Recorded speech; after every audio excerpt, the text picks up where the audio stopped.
Okay, hi everybody. Welcome to the week on thinking about the uncanny and doubles and automata. So, without further ado, let's begin with Here we go. So there we go. So we're gonna think about some related things here: the uncanny, doubling or copies, the automaton, and also abjection. Now, some of the texts I referred to remind you are in the back of Gothic Evolutions in the appendices. Okay, so I'm going to begin with, some of you will have encountered the idea of the double before. In fact, hang on a second. You know what? I've got this out of order. There we go. Okay. Let's try this again. There we go. Okay, so some of you will encounter the uncanny before. As I said, there's a little piece from Freud in the back of Gothic Evolutions. It picks out the kind of most salient bits of his essay on the uncanny. Now, also to remind you, Freud really begins his thinking about the uncanny with The Sandman, the short story by E.T.A. Hoffmann. That's also in Gothic Evolutions. Really do have a look of that short story. It's quite amazing, and it's foundational to this sort of group of ideas. Okay, so what is the uncanny? Just to remind those of you who've encountered this before, and for those of you for whom this is new, I'm going to begin with the German term that Freud uses, Heimlich. Now, that in German means homely, domestic, the everyday, the known, the normal. So all those words really conjure a kind of safety, a kind of familiarity, a kind of sense of order, and a sense that things are the way they should be. This is a nurturing the bosom of the family, that whole kind of thing.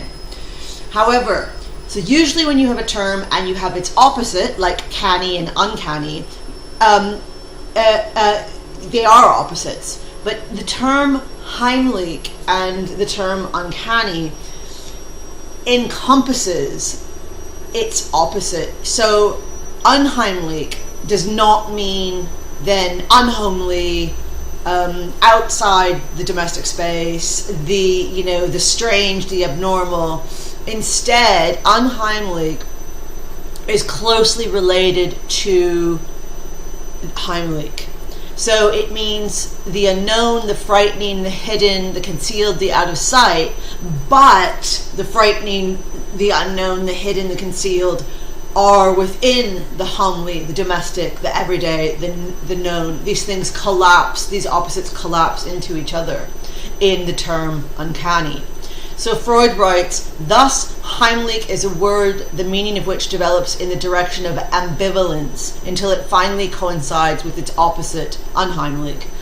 The uncanny, or unheimlich, is something which is secretly familiar, which has undergone repression and then returned from it, and that everything that is uncanny fulfills this condition.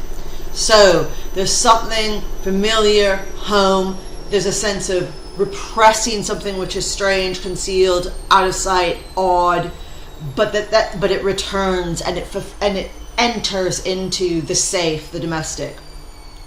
The uncanny is strangely familiar then, strangely connected to ourselves. We cannot be separated from it. And there's a kind of mix often of the factual and fiction in a way that disrupts those boundaries. Okay, now there are various kinds of things which are uncanny, and Freud goes into examples of uncanniness, but a group of things that are particularly uncanny can be grouped or categorized under the term Doppelganger in German, or the double. And if you think about literature and film and all kinds of and art, there are all kinds of doubles. There are all kinds of doubles everywhere. And so they can express a whole realm of things. So, and some of these here that I've written down, the things that I've written down here are often they overlap or they seem a little bit repetitive. But this will give you a sense of how the doubles. There are so many versions of them that they're very nuanced differences between them. But generally, they can be a manifestation of unconscious or repressed desire. So something which is repressed and that it appears again. It can be repressed in the past and it appears, or one character represses and another character is the manifestation of it. I mean, that's a kind of obvious example is Jekyll and Hyde.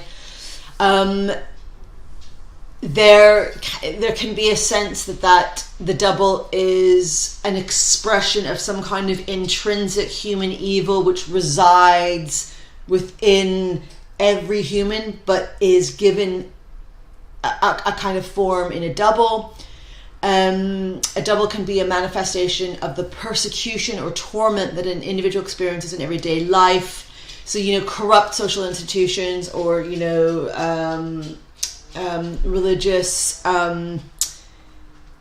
religious persecutions of various kinds lead to feelings of impotence or alienation or repressed anger, and then a double can be a manifestation of this sort of payback, as it were.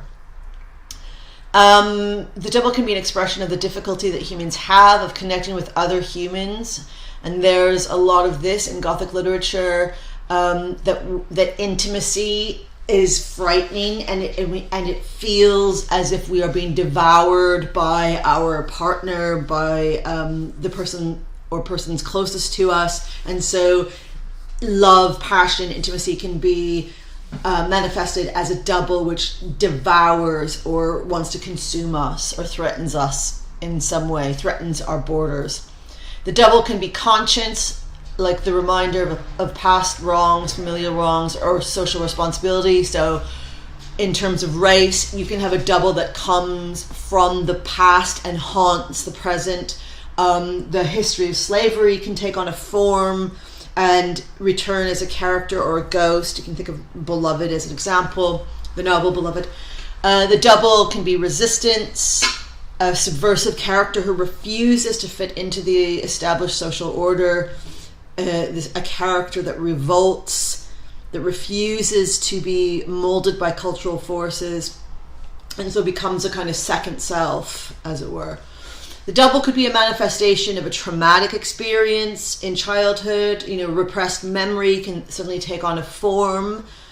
The double could be a split. So often female characters in particular, if you think about the male gaze, the female characters are used to being the object of the male gaze, and so she becomes so used to seeing herself through male eyes that she then produces or gives rise to a figure who is actually watching herself. If you think about how often you have the trope of the woman who looks in the mirror and sees another woman, for instance. The split self can be a result of dissociation. So there's a split self rather than a double. Due to a traumatic event, the individual pulls away from the situation that he or she cannot manage, while some part of the person remains connected to reality. So it's that kind of struggle, the dissociative self.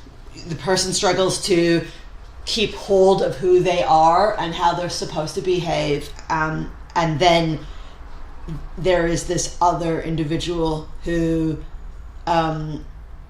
does things often unbeknownst to the like the second character does things unbeknownst to the first character, although it's the same person doing it. Okay, so the uncanny, as we can see from doubles, the next kind of step of thinking about it is how automata or models or dummies or machines are a kind of double of the human or the animal, the living thing in some way. And so, and we might want to think about why at a certain point of history automata really starts being produced and captures the imagination. In the Enlightenment, 18th century, we have all kinds of examples. There's Vaucanson's duck, which is really interesting. A duck which ate and defecated, and people were really interested in this duck. And there's quite a bit of interesting writing on Vaucanson's duck. There's the silver swan, which you can see on YouTube. There's all kinds of automata, chess playing automata. So I encourage you to look it up if you're interested in it. I should show some YouTube clips, but time. Okay, then there's all kinds of examples all through the 19th century, all kinds of writing about automata, actual existing automata. There's art that reproduces the human. Obviously, sculpture is an example. All through the 20th century, and up to the present day, we have like a lot of artists are producing really realistic lifelike. I was going to say life size, but that's not the case in the case of the artist Ron Muick. So his are either really, really huge or really, really small, but they are totally realistic. There's an image of my dead dad, for instance, there in the front, and then a huge head and a huge child. But you can see how the skin tones and hair and everything is very, very lifelike. Now, there's all kinds of examples you can find, again, on YouTube and everywhere else, of robots that have been made in the last several decades that replicate the human. And this example here is quite a famous Japanese example. There's a lot of Japanese robots for some reason, but this is this is quite old already. There's much more sophisticated ones that look very human and act very human, and we might want to question why, for instance, robot makers would make their robot in the form of themselves. And also think about the ethics and the kind of frightening bits, the uncanny bits about robots, in that they are now learning how to anticipate what we see, to express emotion or feeling, to learn how to adapt and adjust. And we might also want to think about why robots, we get them to do things that we do. And we get them to fit into our own societies, our own ideas of normalcy, our own ideas of what it means to be human. This is just one example. This is a robot in Japan, again, which is modeling a wedding dress at a wedding show. So there's something, and I've just copied here some bits from the Metro News about this from 2009. And if you look at the language of it, I won't go through it, but if you look at the language of it, it's amazing how it puts together the sense of horror, the uncanny, together with the normal, and together with ideas of domesticity, familiarity, social expectations about what it is that humans do. In fact, okay, let me just read a little bit of it here. Beyond the gnawing sensation of indescribable horror at that blank, not quite human face and its dreadful gaping maw, the picture prompts the question, will we look back on this as the beginning of the end for human civilization? Consider, if we're okay with robots getting married, then we must also accept the possibility of robots getting divorced. And a robot divorce is surely something that can't end well. Having already promised to have and to hold their spouse, so very human stuff here. Until death do them part. How will the robot, a machine of cold logic, cope with the irreconcilable difference between their prior statements and their current actions? The only plausible answer, they will go mad and blame humanity for bringing them into this cruel and loveless world. Also, they'll pretty much focus on the death element, and then the bad times will begin, the running, the screaming, and the blood. So all very Gothic. It's kind of tongue-in-cheek, obviously a little bit funny, but it's using phrases like irreconcilable difference, which we use as a reason for divorce, and it's about love and family and all this sort of stuff that we see as as part of human life. So there is really odd things to think about, very uncanny, very bizarre things to think about here with regard to the copy, the automaton. Okay, so as you can see here, it says welcome to the Uncanny Valley. So the next lecture will pick up with that idea of the Uncanny Valley, and we'll look at what that is.